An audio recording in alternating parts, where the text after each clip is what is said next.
That's turn 9.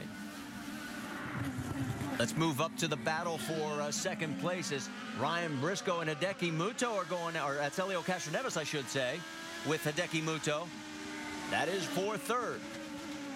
It looks like Hideki's probably getting his car through that section just a little bit better. Let's see how Helio does in the main straight. Hideki's better, power down, comes out of the turn strong. Helio's not close enough to be able to take advantage of the draft. Let's see how he does under braking right now. And our race leader has pulled off, Vince.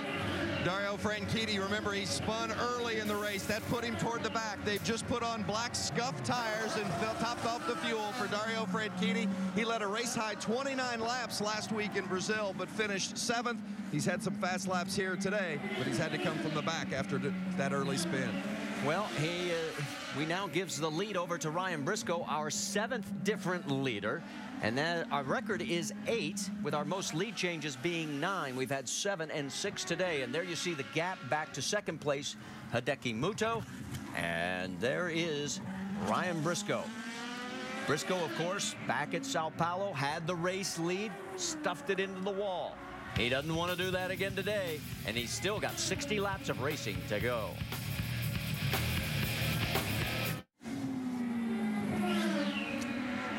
You're looking at our race leader, our 7th different leader here at St. Petersburg, Ryan Briscoe. He's run 15 road and street court races since joining Team Penske at the start of '08. He's now led in 11 of those 15 races, and he's out in front of Hideki Muto and Helio Castroneves by 2.2 seconds. And there is the battle for second place as they go heading towards turn 10. Helio's been catching up to him, working hard. Getting under braking seems to be his strong suit, but you have to get out of 13 and 14 to get that run down the straight to get a clean shot. He just does not seem to get through the switchback there. 11-12. Now, this was a better run here. He's got to take advantage of it, maybe using his push to pass, power to assist, but you can see how he just spins those tires on your Firestone telemetry. Watch the speed. Should be up close to 160. About 157. Got to be closer coming out of 13 and 14 to be able to take advantage for the run down the straightaway. You can listen to the throttle. Still not completely confident on full throttle. Getting through 2 and 3 there. Going through the section here, going 4 through 9. Now this was definitely second gear all the way through here, single file.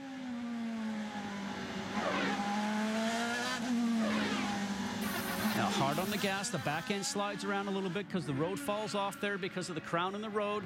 Through the kink, down the straightaway here, you can see on the track map, number 6, Hideki Muto, the number 3 of Helio Castroneves. Now going through the switchback is where he's off the gas just a little, and that cost him time. Under braking, now this is where he's got to get good power down. See, he rolls on the throttle, cannot commit. He's got to get closer, Marty, if he's going to have the opportunity to make that pass down the front straightaway. Give credit to Hideki Muto. He is driving a very strong race right now. Remember, he last pitted on lap 12, or I should say on lap 19, and then it was Castroneves on lap 27.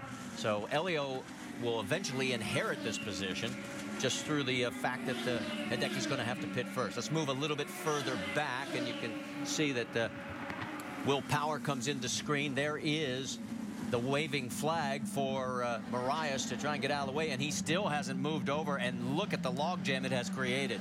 And as frustrating as this is for a driver, you love this. The battle, the car in front, the car behind. You're trying to make some ground on the guy in front, waiting for him to make a mistake that you can get past, and you're also protecting your backside. So in this scenario right now, frustration, but it's a great time inside the cockpit. Well, it has been 33 laps since Ryan Briscoe hit pit lane.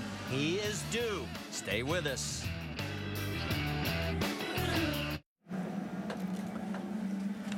Just as we come back, we have had a crash going down into turn number 1 involving the 32 of Mario Marias and Dan Weldon. And there is Marias, and there is Weldon. Trying to see if there was anybody else involved in this, as we had parts and pieces flying all over the place.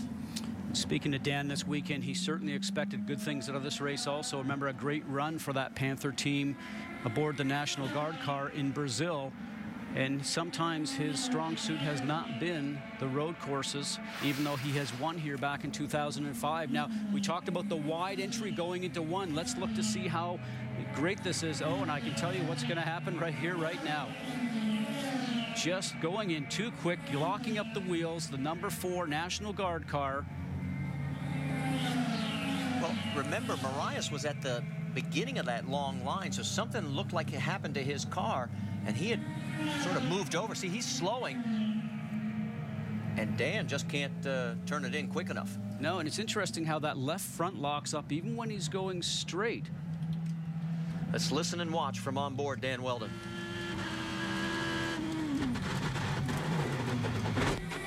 No, I think something broke on that car to send him off like that, because when he went to get on the brakes, it sounds like maybe even the back end locked up.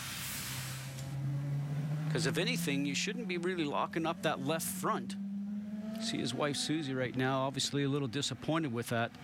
But the scenario really, when you're going into the turn, if you're going to lock up one of those wheels, it would be the wheel that's going to be unloaded, and that would be the right front.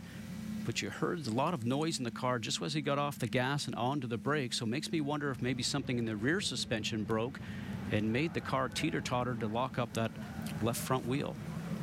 Well, obviously it's going to take some time to clean up the debris that is down in turn 1. It gives us a chance. Let's show you one more time.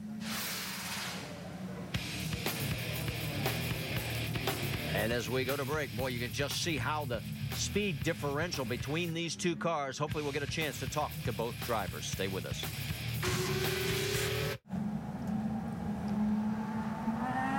Under our third caution here at St. Petersburg, Florida in the IZOD IndyCar Series, and pit stops are looming, and what a huge break for the 6, our race leader of Ryan Briscoe, because he was due for a pit stop, and now he will get to come in, and just about everybody else is going to follow, and here they head down pit lane. Rick DeBrule, it's all yours. Hideki Muto brings the car in. Remember, he was running in second place. Interesting, they're going to move to red tires, and because they're going to the red tires, they're going to make a minor adjustment on the front wing. Half a turn up, but they like it. Now they got to send them back out. Jamie? Ryan Briscoe says the car is good. They did air pressure in all 4 tires, filled it up with fuel, Vince. Elio Castroneves came in, and as you see, a little bit slow getting out, but one of the breaks that Elio had is that Scott Dixon elected not to come in, so Elio had a clean exit out of the pit box. And several cars stayed out, including their teammate on Team Penske, Will Power. Scott Dixon stayed out. We'll sort it all out for you. Look at all the debris on the 12th car, Will Power. Looks like he picked up a banner somewhere along the racetrack. On the front wing and on the rear wing. Don't think it'll cause any problems. Now here's the replay. We talked about Dan Weldon. You can see that right rear suspension is broken, and that's why he locks up that left front wheel. So that is not Dan's fault. Remember, that's at 160 miles an hour, and he's going into the turn. Now, as we're going to watch from the rear here, you'll see Dan's car come into view, and we're going to stop it there for you for a second, and then just look at that rear wheel. That is up off the ground, and the car is now just going along, and he is a passenger. And unfortunately, he takes out the 32 of Marias in tow. And as a driver, when you get hit blindsided like that, poor Mario Marias just doesn't know what happened. Vince Welsh? Yeah, absolutely confirming that, Scott, and just speaking with members of the National Guard team for Dan Weldon, confirming that there was something break in the back end. They said they couldn't tell exactly what it was, but they certainly appreciated the replays that we were able to show them, because that confirmed their thinking that indeed something had broken. And it's always good to know that it's a mechanical issue and not a driver issue when you're all the way over here on the pit lane. And that's what's left of Dan Weldon's car. Now, the top 3 did not pit. Will Power, Justin Wilson, and also the 8 of EJ Vizo. Stay with us. We'll talk. Well, while we've got a moment, let's talk about the NCAA Women's Championship. It continues on ESPN Monday with the regional finals. At 7 Eastern, it's Baylor and Duke. And then, following at 9, Xavier and Stanford, all of it on ESPN. The Women's Championship presented by Capital One on ESPN Monday. It's the exclusive home of the NCAA Women's Championship. Back here under our third caution, we've had 7 lead changes between 7 different drivers, and let's hear from Dan Weldon and get his perspective on what happened. Vince? Well, Dan, looks like you're a little bit sore from the incident, but first of all, we saw the replay of the right tire coming up off the ground. At what point did you feel something break in the car? Just under braking, but I got to say the National Guard